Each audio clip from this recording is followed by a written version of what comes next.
Kelompok kami akan membahas jurnal yang berjudul Analisis Pengaruh Supply Chain Management terhadap Kinerja Perusahaan, yang ditulis oleh Karina Ardianti, Universitas Islam Indonesia, tahun 2019. Kelompok kami beranggotakan oleh Lydia Sinta, NIM 2017-50469, Avelina Dwika Afifah, 2017-50508, dan Melissa 2017-50514. Tujuan studi. Tujuan dari studi ini adalah: yang pertama, untuk mengetahui pengaruh information sharing pada kinerja perusahaan. Yang kedua, untuk mengetahui pengaruh cooperation pada kinerja perusahaan. Yang ketiga, untuk mengetahui pengaruh supply chain integration pada kinerja perusahaan. Dan yang keempat, untuk mengetahui pengaruh long-term relationship pada kinerja perusahaan. Landasan teori. Yang pertama, supply chain management. Supply chain management atau manajemen rantai pasokan adalah integrasi aktivitas pengadaan bahan dan pelayanan, pengubahan menjadi barang setengah jadi dan produk akhir, serta pengiriman ke pelanggan, menurut Heiser dan Render tahun 2008. Yang kedua, komponen utama supply chain management. Terdapat 3 macam aliran pada manajemen rantai pasok yang harus dikelola menurut Turban Reiner dan Porter dalam Aryani 2013. Yang pertama, ada upstream supply chain.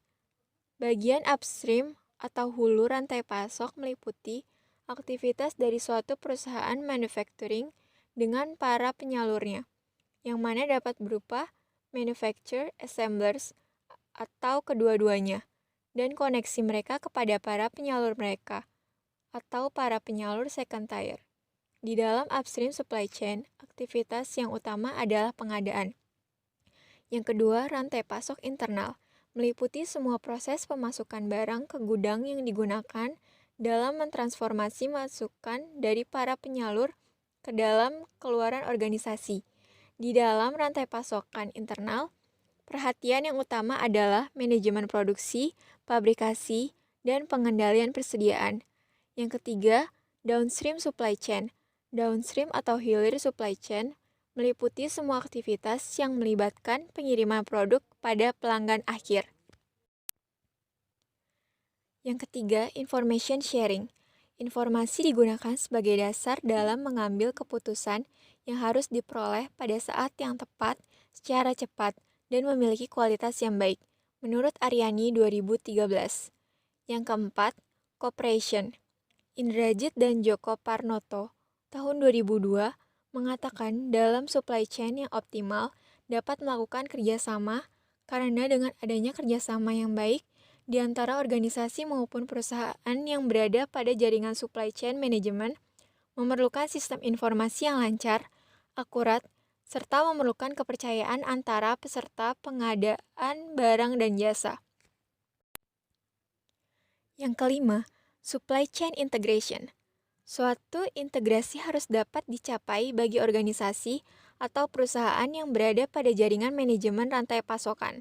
Tujuan dari supply chain management adalah untuk mengintegrasikan proses bisnis utama perusahaan mulai dari hubungan ke hulu atau upstream dan ke hilir atau downstream, bahkan sampai ke pengguna akhir melalui penyediaan produk, jasa, dan informasi yang memberikan nilai tambah bagi konsumen dan stakeholder lainnya, menurut Fitrianto tahun 2016.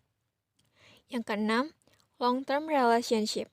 Ganesha dalam Indriani tahun 2006 mendefinisikan hubungan jangka panjang sebagai persepsi mengenai saling ketergantungan pembeli terhadap pemasok, baik dalam konteks produk atau hubungan yang diharapkan akan membawa manfaat bagi para pembeli dalam jangka panjang. Yang ketujuh, kinerja perusahaan. Kinerja dapat diartikan sebagai tingkat pencapaian hasil atau tujuan perusahaan. Kinerja adalah suatu hasil prestasi kerja optimal yang dilakukan seseorang, kelompok, atau badan usaha, menurut Storer dan Highland tahun 2011. Selanjutnya terdapat kerangka penelitian. Terdapat 6 kerangka penelitian. Yang pertama, pendahuluan. Pendahuluan membahas tentang apa yang melatar belakangi penulis untuk melakukan penelitian. Yang kedua ada uraian penelitian. Uraian penelitian menjelaskan semua komponen yang terkait dengan penelitian serta peneliti menggambarkan kerangka penelitian. Di dalam artikel ini, yang menjadi komponen dalam penelitian adalah yang pertama supply chain management, yang kedua komponen utama supply chain management, yang ketiga ada information sharing, yang keempat ada cooperation, yang kelima ada supply chain integration, yang keenam ada long term relationship, dan terakhir ada kinerja perusahaan. Lalu yang ketiga metode penelitian. Metode penelitian adalah langkah yang dimiliki dan dilakukan oleh peneliti dalam rangka untuk mengumpulkan informasi atau data serta melakukan investigasi pada data yang telah didapatkan. Metode penelitian memberikan gambaran rancangan penelitian yang meliputi prosedur dan langkah-langkah yang harus ditempuh, waktu penelitian, sumber data, dan dengan langkah apa data-data tersebut diperoleh.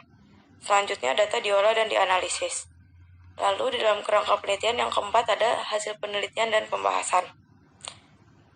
Apa itu hasil penelitian dan pembahasan? Yaitu hasil dari pengamatan atau penelitian yang terdapat dalam artikel sebagai laporan observasi tentang penilaian terhadap sesuatu. Hasil pengamatan merupakan isi bagian yang penting dari teks ilmiah atau artikel. Hasil pembahasan mempunyai sifat objektif atau subjektif. Hasil pembahasan sebagai pertimbangan atau acuan untuk dijadikan sebuah teori. Lalu dalam kerangka penelitian yang terakhir ada kesimpulan dan saran.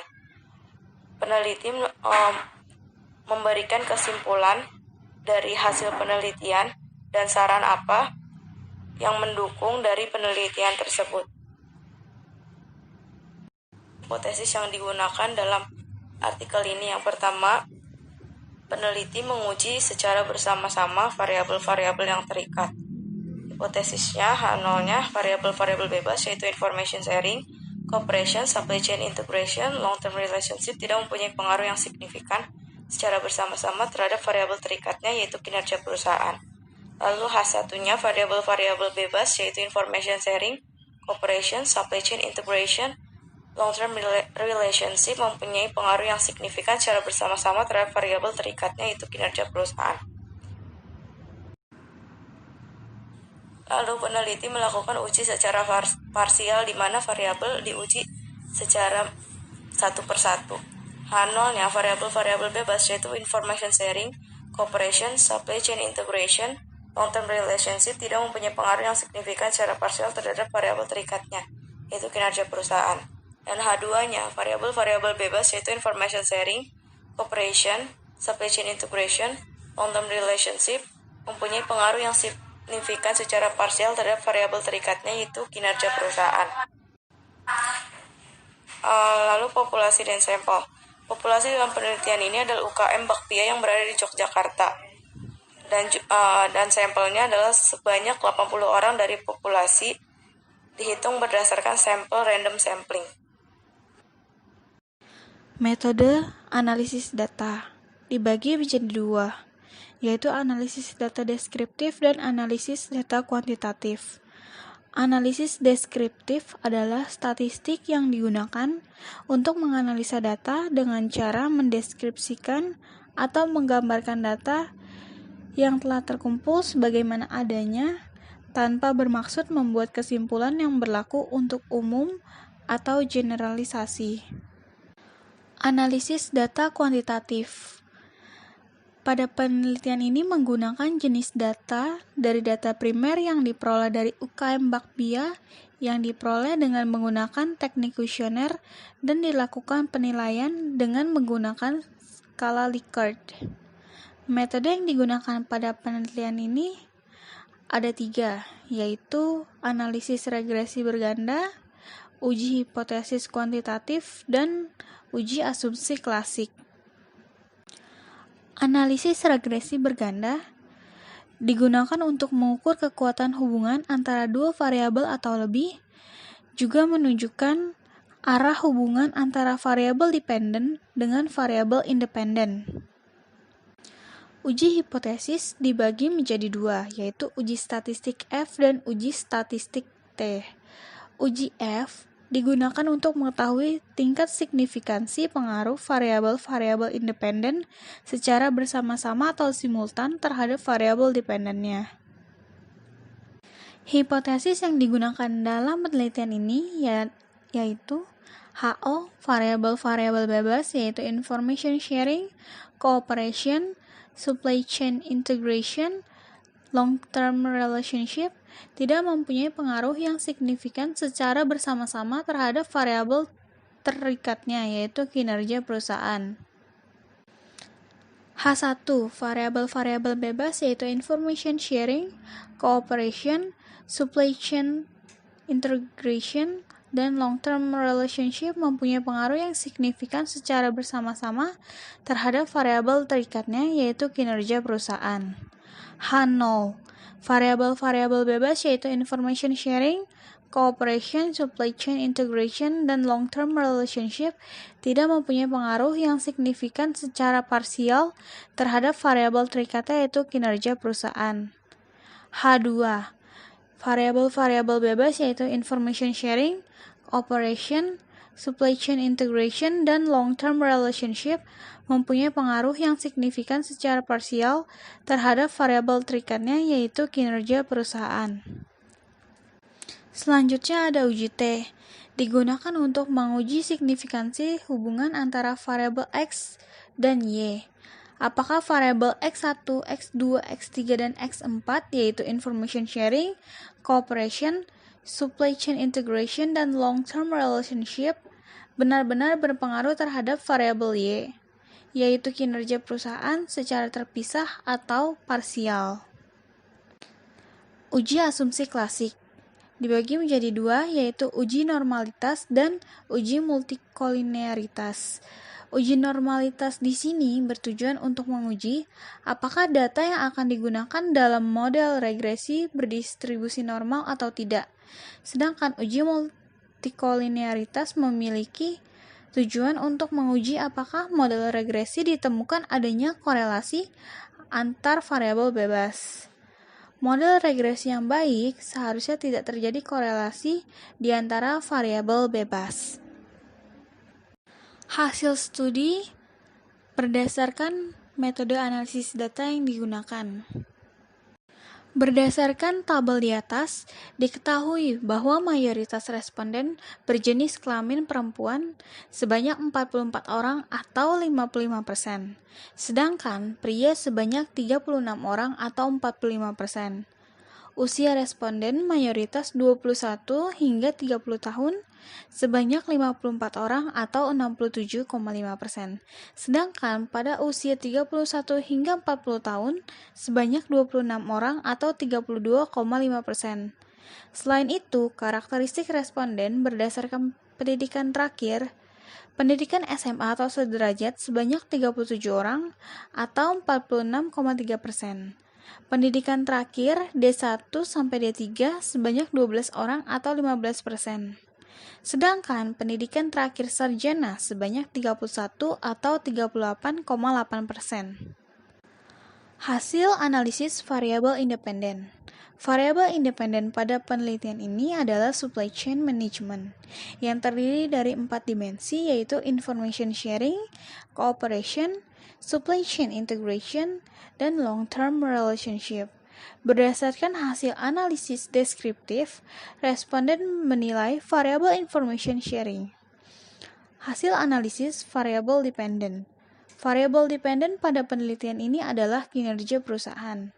Berdasarkan hasil analisis deskriptif, responden menilai variabel kinerja perusahaan memiliki nilai rata-rata sebesar 3,93 dengan kriteria baik. Analisis uji klasik. Berdasarkan tabel, dapat diketahui bahwa nilai asymmetric untuk semua variabel lebih besar dari 0,05 sehingga dapat disimpulkan bahwa data berdistribusi normal. Uji multikolinearitas. Berdasarkan tabel tersebut, dapat diketahui bahwa nilai tolerance value lebih besar dari 0,10 atau nilai FIV kurang dari 10, maka tidak terjadi multikolinearitas. Uji heteroskedastisitas. Berdasarkan tabel tersebut, dapat diketahui bahwa nilai probabilitas lebih besar dari 0,05. Dengan demikian, variabel yang diajukan dalam penelitian tidak terjadi heteroskedastisitas. Kesimpulan, hasil pengujian analisis regresi linear berganda menunjukkan bahwa terdapat nilai signifikansi sebesar 0,045, yang berarti kurang dari 0,05. Nilai tersebut dapat membuktikan hipotesis diterima, yang berarti bahwa ada pengaruh information sharing terhadap kinerja perusahaan. Hasil pengujian analisis regresi linear berganda menunjukkan bahwa terdapat nilai signifikansi sebesar 0,00 di mana kurang dari 0,05. Nilai tersebut dapat membuktikan hipotesis diterima, yang berarti bahwa ada pengaruh cooperation terhadap kinerja perusahaan. Hasil pengujian analisis regresi linear berganda menunjukkan bahwa terdapat nilai signifikansi sebesar 0,049 di mana kurang dari 0,05. Nilai tersebut dapat membuktikan hipotesis diterima, yang berarti bahwa ada pengaruh supply chain integration terhadap kinerja perusahaan. Hasil pengujian analisis regresi linear berganda menunjukkan bahwa terdapat nilai signifikansi sebesar 0,028 di mana kurang dari 0,05. Nilai tersebut dapat membuktikan hipotesis diterima, yang berarti bahwa ada pengaruh long-term relationship terhadap kinerja perusahaan. Berdasarkan hasil dari pembahasan dan kesimpulan yang diperoleh, maka penulis dapat memberikan saran. Yang pertama, bagi perusahaan.